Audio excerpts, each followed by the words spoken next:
Swayam Prabha. Digital India. Educated India.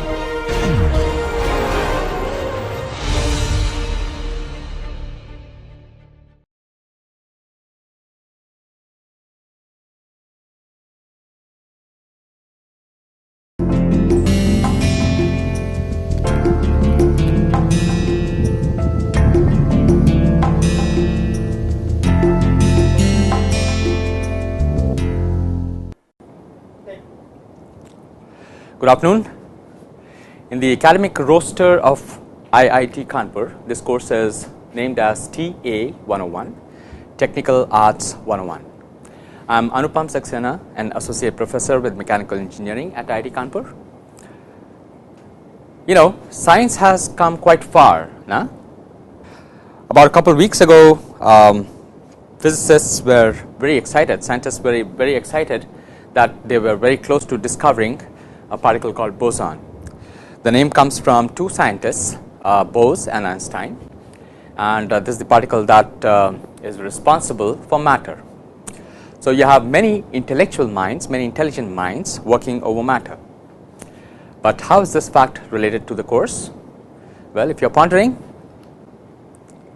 never mind, it doesn't matter. Really? Never mind, it doesn't matter? Not quite. In this course, you will have to apply your mind. It does matter. For anything that you would do in engineering, you will have to apply your mind, you will have to apply your common sense, because that's what matters in the end. So this course is called Technical Arts 101, but I'll give you a slightly different name. For me, this course is about thinking and analyzing. Think, T, and analyze, A. But this is going to be slightly different in the sense that we are going to be thinking and analyzing only through geometry. No equations, no analysis, no deduction, but only through geometry, through drawings. Anybody have an idea what this picture is about? Do you know who this character is? You're right, he's Pooh, Winnie the Pooh. And he was conceived by two people, A. Milne and Ernst Scheffer. That's what my 11-year-old tells me. These are his friends. The point behind the picture? I'll try to address this question as to how art got formalized over the years. You know,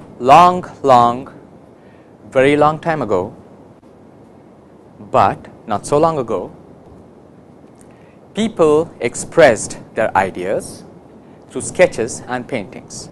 They probably did not have the grammar, they did not have the vocabulary. They first of all started discussing or representing or expressing their ideas using sketches and paintings. Look at these paintings, for instance. These are paintings from a place called Bhimbetka, which is about close to Bhopal, about 40-45 kilometers, 60 kilometers close to Bhopal.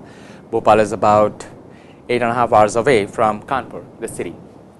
You know, this place, Bhimbetka, has a lot of caves that were accessed by cave dwellers, and it seems to have paintings from all these ages: Upper Paleolithic, Mesolithic, Paleolithic, early historic, medieval. You know, so this stage here is about 50 to about 100,000 years ago. Mesolithic stage is about 10,000 years ago. Paleolithic is a stage where barter system came in existence, primarily with agricultural commodities. Early historic. So if you look at these figures, you would realize that people started sketching or painting schematic decorative in red, white, and yellow. And medieval stage was what is depicted by geometric linear, manganese, hematite, redstone, and use of wooden coal. You know, so these are paintings from a long time ago. And if you look at these paintings, you would realize that there's no text, there's no grammar, there's no language, just art and pure art, nothing else. You know, like this quote here by Reva Kimball: long before words were written, thoughts were painted on the walls of the caves. You know, so again, I would iterate that there was no language, there was no grammar, all we could see were sketches that were painted in the walls of the caves. Well, some examples. Look at some paintings. So this is from Sri Lanka from the 5th century. So these are paintings from Ajanta caves, again from the 5th century. These are paintings from ancient Egypt, 5,000 years ago. Some from Chauvet caves, France, 30,000 years ago. And these are from Toquepala caves, Peru, about 6,000 years from now. Once again, coming back to this quote from Reva Kimball, long before words were written, thoughts were painted on the walls of the caves. Again, look at these paintings, no text, no grammar, no language, just art, just colors. Oh, of course, the text is here, the grammar is here, not inside the paintings. Keep that in mind. All right, so some more examples. These are a couple paintings from Pompeii, about 2,000 years, Pompeii, 1st century. Even some examples from China, the Tang dynasty, 580 to 900 AD. So this was a phenomenon that was in existence throughout the world. Well, ancient times, the period of Renaissance, Sistine Chapel in Rome, or in Vatican, I guess. Look at these paintings. Absolutely fabulous. Absolutely, absolutely fabulous. There are many number over there. Look at the use of colors, look at the details, the features over here. So people really mastered art when they were at it. And look at these paintings over here on the roof and on the walls. Look at the curvature of the wall. The way they were able to use the curvature and represent paintings. Amazing.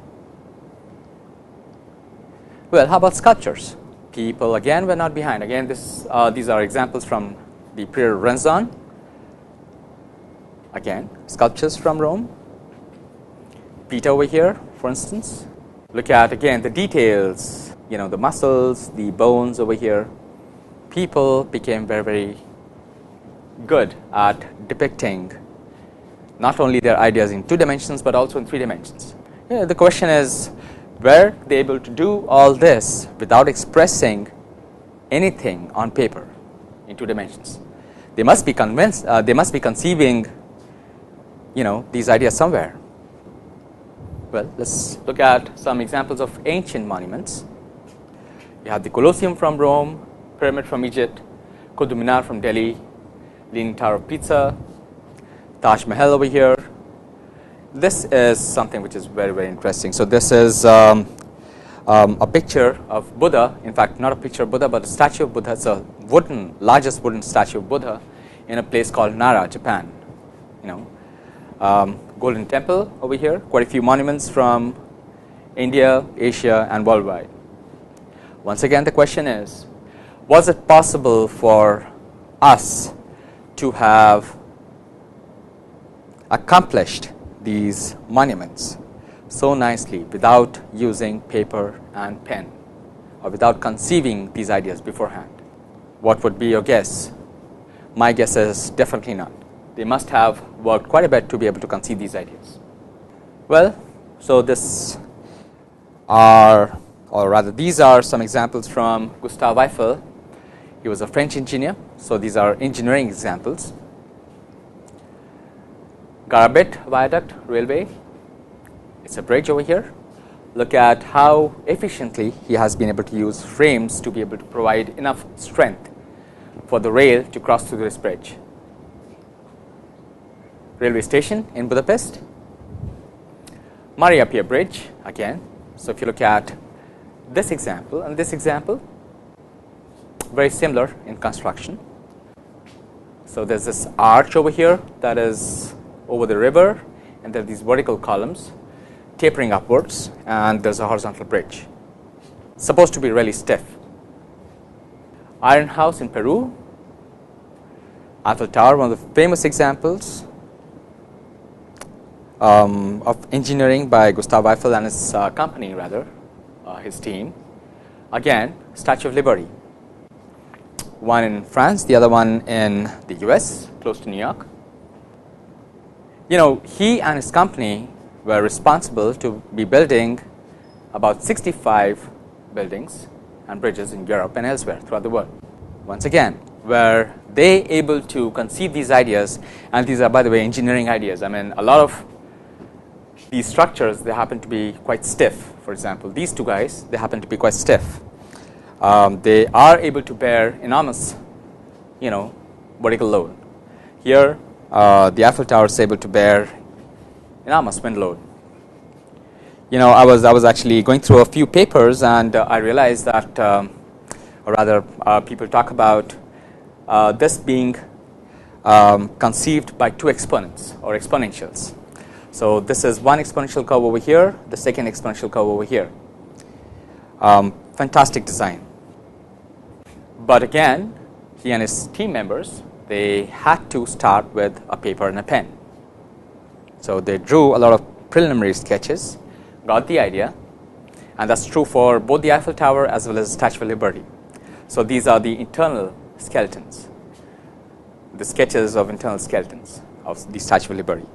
So people did work with paper and pen before they conceived all these, you know, now very well known engineering marvels. Bottom line, designers may have been a single person or a team of few or many. I don't know. Design had to be communicated to those building it, what we now know as manufacturers. You know, so designers, they would be communicating their design or their ideas to what we call manufacturers these days. Without that, it is impossible. Communication could have been possible only through sketches or drawings.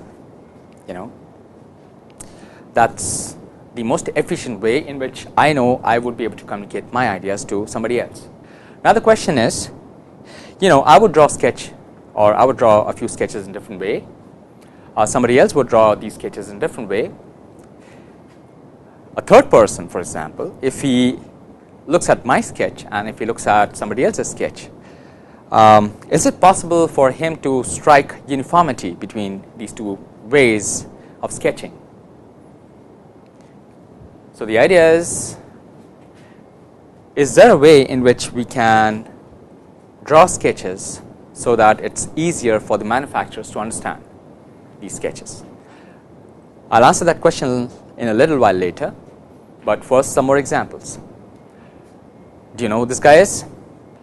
None other than a very famous artist and engineer from Italy, Leonardo da Vinci. He was very, very talented, great artist and a great engineer. More than that, a wonderful visionary. You know, what was something that I found surprising was his amazing way of describing human anatomy. You look at the details of the sketches that he has over here. You know, I mean, of course, he's writing some notes over here. He's using some grammar, some language, but look at the details. Human face, typical human face. Look at the ratio that he's trying to work out. Skull, human skull. A baby in a womb. I believe this is a picture that represents or that depicts the golden ratio. Again, pictures of babies, fetus or feti. Once again, details over here. The anatomy, the bones. And not only did he work with anatomy, I mean, he also worked with, he also used sketches to describe a lot of engineering components that he came up with, the ideas that he came up with. You know, these are pictures from different machines. One of the flying machines that he had conceived around that time, 1500, 1600 maybe. I don't know what this is. Again, a typical mechanical system, I believe. Again, a bunch of things over here. typical mechanical system, a lot of pulleys and gears.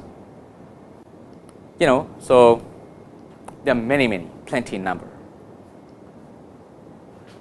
Gear system.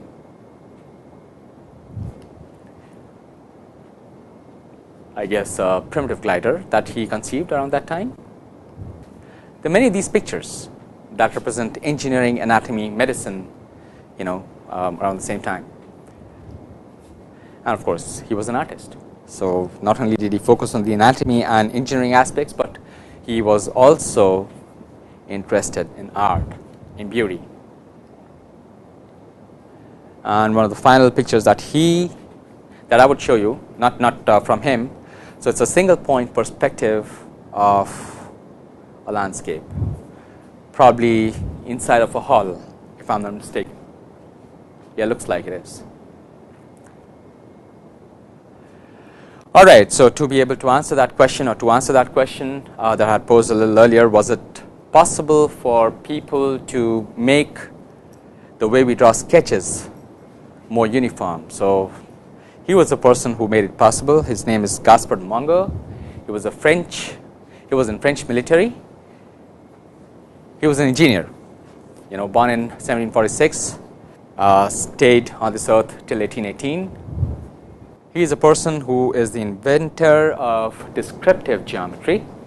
Picture sketches were used around that time to communicate, but did not have any uniformity.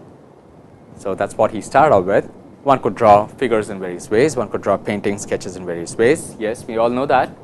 Architects, builders, engineers, designers, they had tremendous difficulty in understanding these figures. Fine. If let's say I draw something over here, it's, if I draw something like this, perhaps it's not very difficult for you to identify what this is. It's a cube, for instance. Or if I draw something here, for instance, this would be a pyramid with a square base. So these are sketches that people would understand. But how about the dimensions?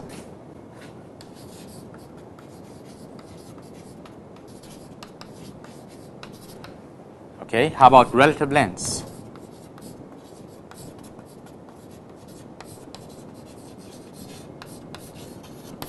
Or angles, for that matter. So these are things that manufacturers, architects, builders, engineers, designers, they would use to be able to accomplish what this sketch would stand for or what this sketch would stand for. Right? So these are details which were not present in those sketches. Monge formalized the technical drawings, what we know as orthographic projections. The first few lectures will actually be dedicated to these projections, and we'll learn more about them and other projections or other ways of representing different solids or different drawings later in this course.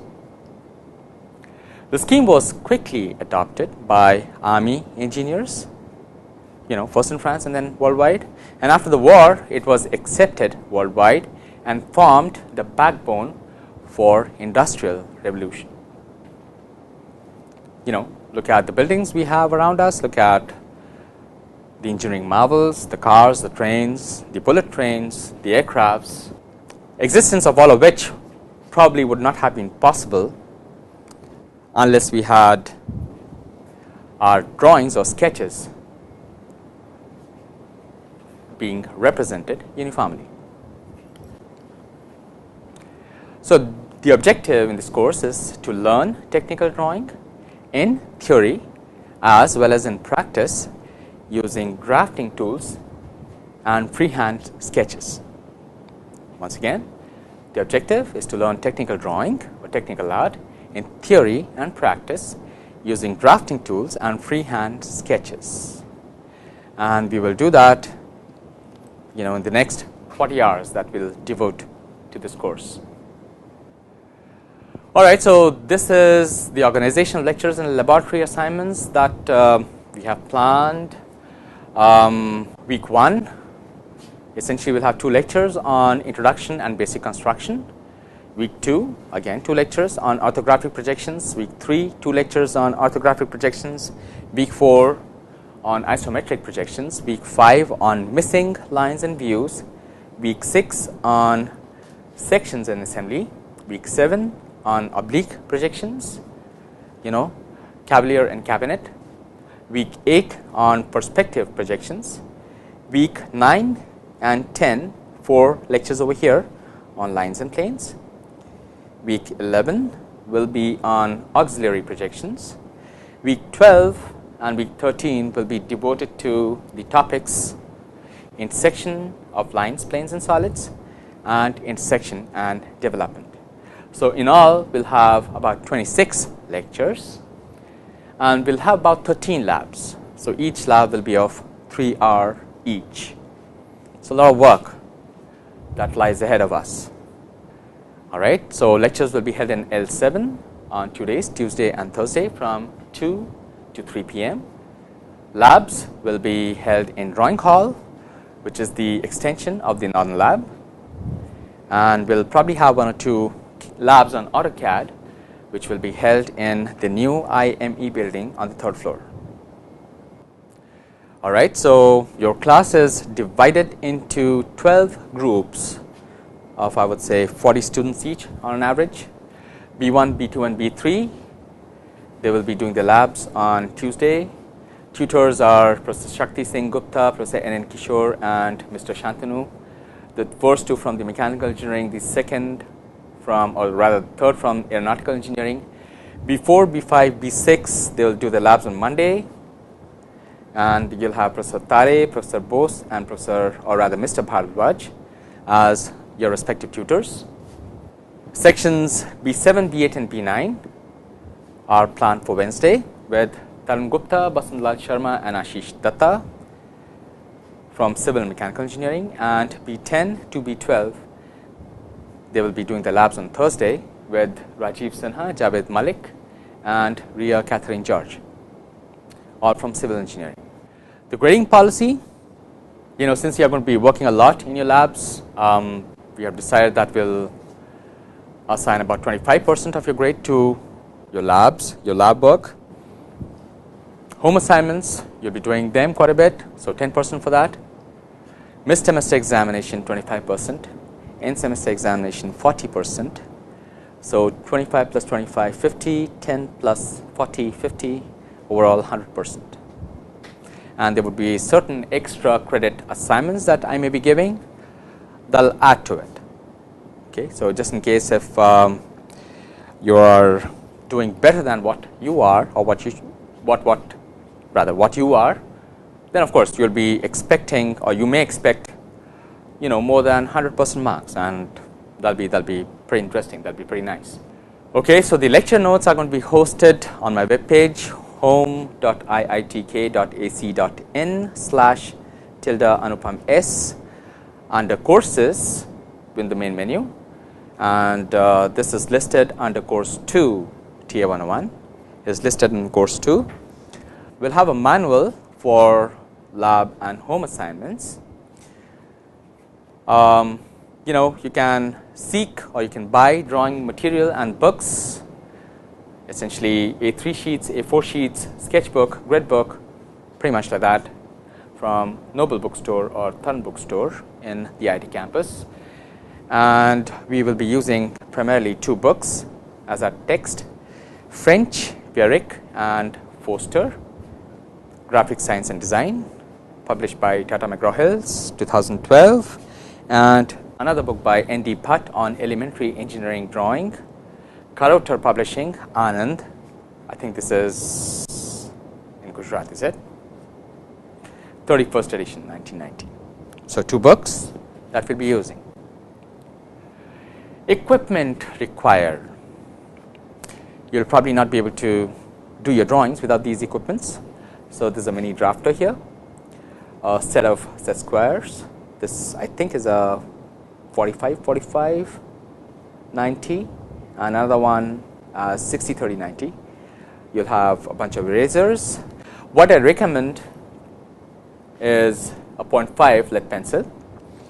So, you will be doing some construction lines and you will be doing some main lines. For the construction lines, I usually use and recommend 2H pencil or 2H lead, and for the drawing I recommend H lead or pencil.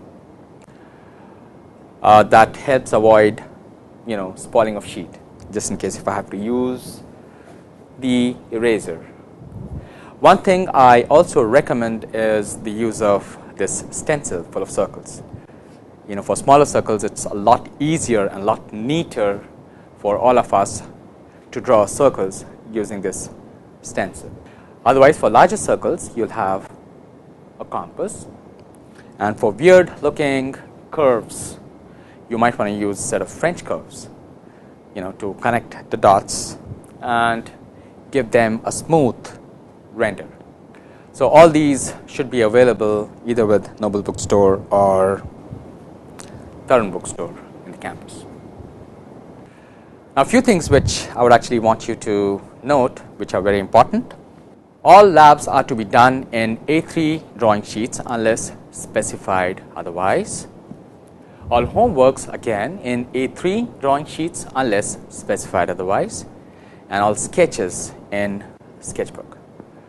It's always a nice idea to come prepared for your subsequent lab, and working out your sketches in a sketchbook would be a nice idea. So that way you'll not be wasting a lot of time scratching your head, looking left, right.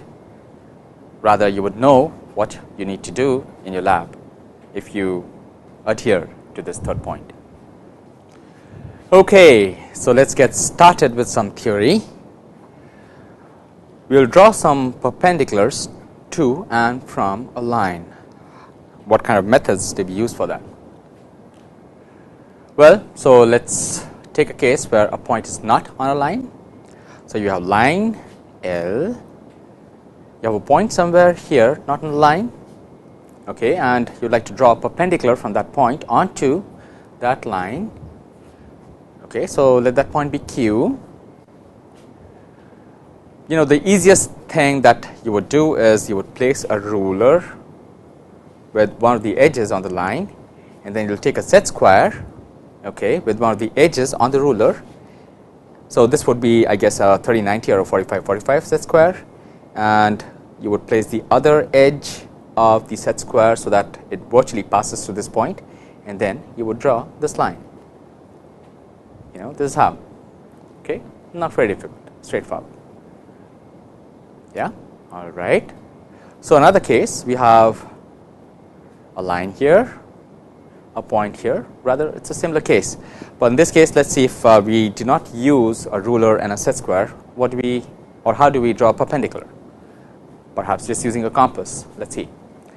So so we'll take a compass, we'll measure this distance, and with radius larger than this distance, we'll draw an arc which would be cutting this line at 2 points, point here and point here.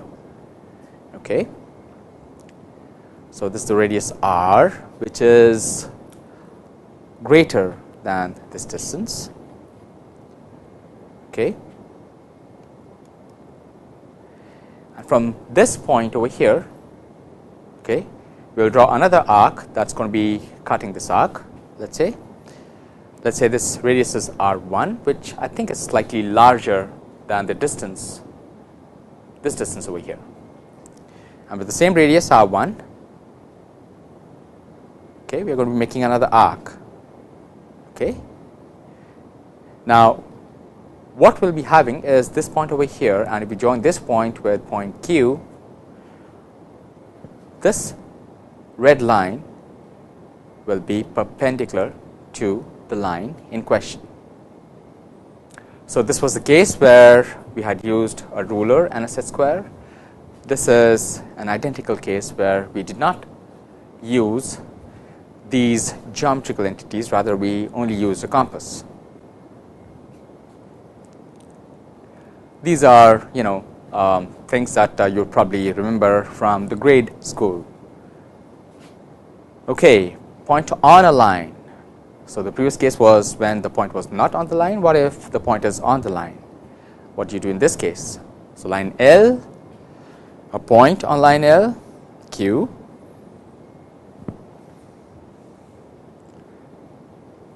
so you are going to be drawing an arc with radius R1. Again, you will be drawing another arc on the other side of the line, again with radius R1.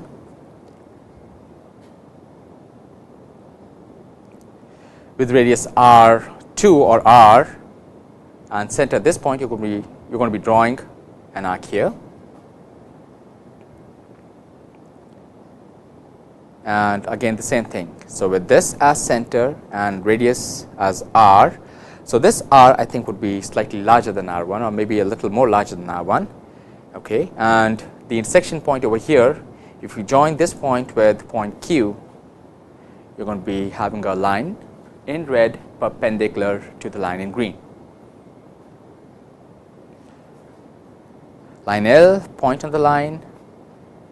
Okay, let's say we have another point C which is not on the line. Okay, we take this distance R, distance CQ, and we draw a large arc with C as center. Let that arc cut the line at point A.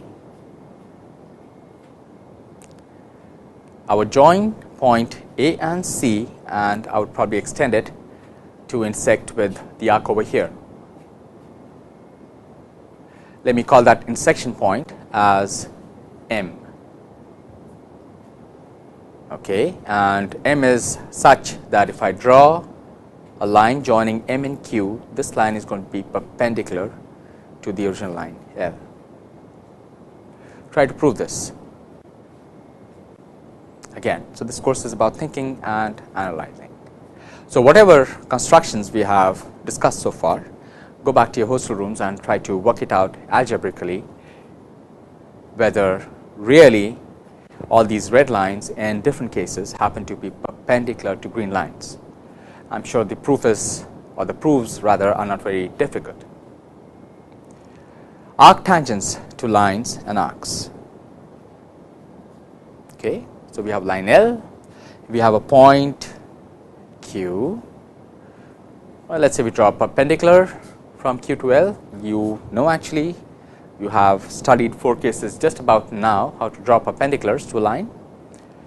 Let this distance be R. That is pretty straightforward, you know. So, just take a compass, take Q as center, this as radius, draw an arc, straightforward. Okay, how about this one? Line L,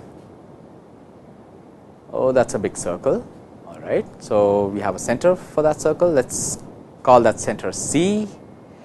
Okay, so let this circle have radius R1. Okay. All right, so what are we doing here? I guess we are looking for an arc which is common to this circle and the line. All right, so let's see how we do that. Let's take any point on the line and draw an arc, you know, of radius R. Let's draw a line parallel to this line L, you know, tangent to this arc. Okay. Let's call this line L prime. Now, with C as center and the radius as R1 plus R. Okay.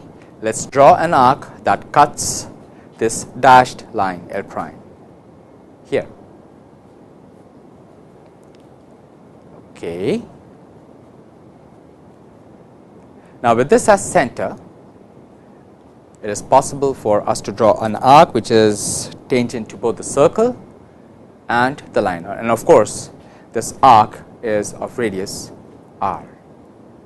So, I guess the problem was, you know, given a line and a circle and given a number R, how do we draw an arc of radius R that is tangent to both the circle and the line. So, this is how we draw that. Clearly, this distance is r.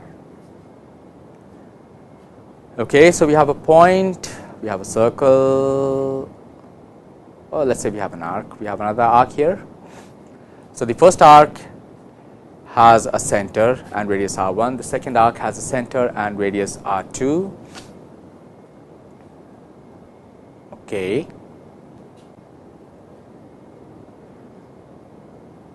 So, this arc with this as center, if we draw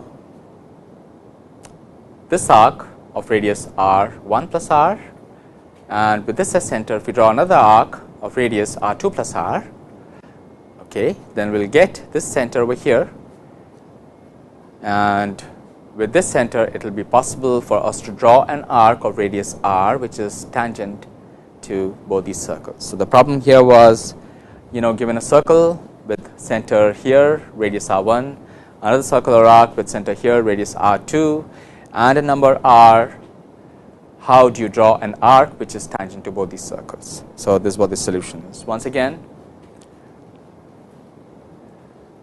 all right. So, this is the problem given. Draw an arc with this as center and radius r1 plus r. Draw an arc with this as center and radius r2 plus r. Get the intersection points of these two arcs right over here with this as center and radius as r.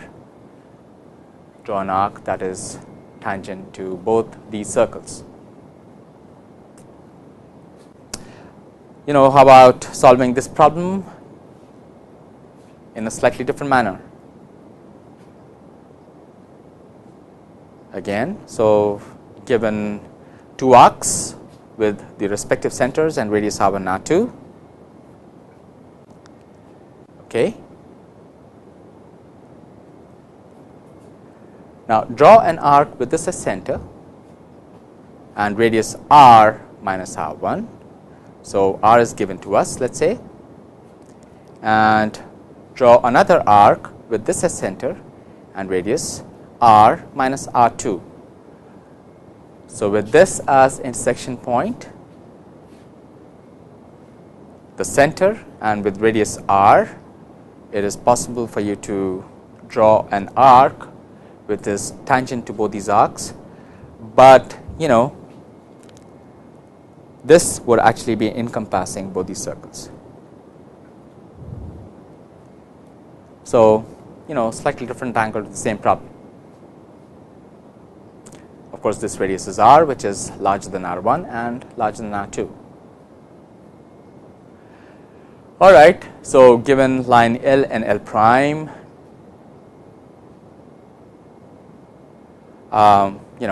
take any point on this line, draw an arc of radius r, draw a line which is parallel to this line. With any point over here on line L prime, draw an arc of radius r and draw a line parallel to this line. Okay, so, you will actually be having these two dashed lines intersecting at some point, and with this point as center and the radius r, it is possible for you to draw an arc which is tangent to both these lines. These are constructs or constructions that you are very well aware of from your grade school. Line and angle bisectors again. So, this is something that you probably have learned in the 8th or 9th grade or even earlier. So, given a line, okay, so draw this arc with this as center and radius slightly larger than half the length of this line, and vice versa. With this as center, the same radius, draw this arc over here. If you join these 2 points, this essential or this line would essentially be bisecting this line into 2 parts. So, it's actually going to be a perpendicular bisector. It's probably not very clear through this figure, but that's how it's going to be. Again, so these 2 lines with this as center, draw an arc.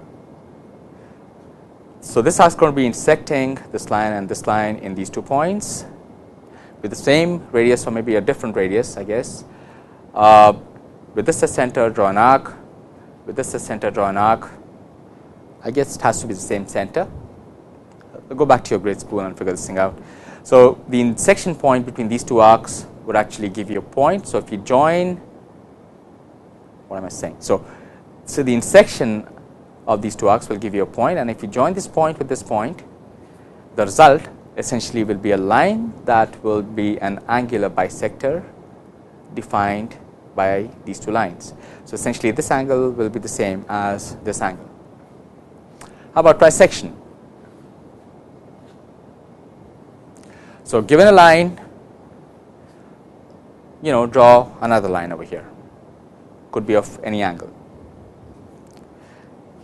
Divide this line into 3 parts, 3 equal parts. So this length, and this length, they are the same.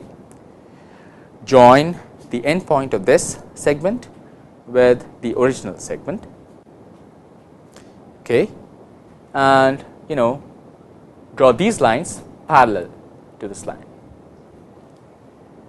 and essentially these points will ensure that this line gets trisected, divided into 3 equal parts. Can we do the same thing for this angle, let us say? It so happens that using a ruler and a compass, it is impossible for you to trisect this angle, but there is something called a multiplicator or an angle trisector. It is a mechanical device that looks like this, okay.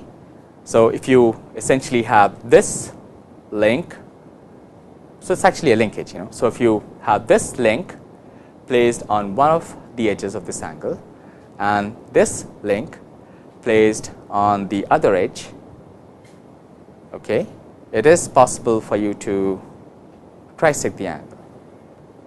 I am sorry, if you place this link on this edge and if you place this link on this edge, so these two links will essentially be giving you the lines over here and over here in such a way that this angle is going to be divided into 3 equal parts.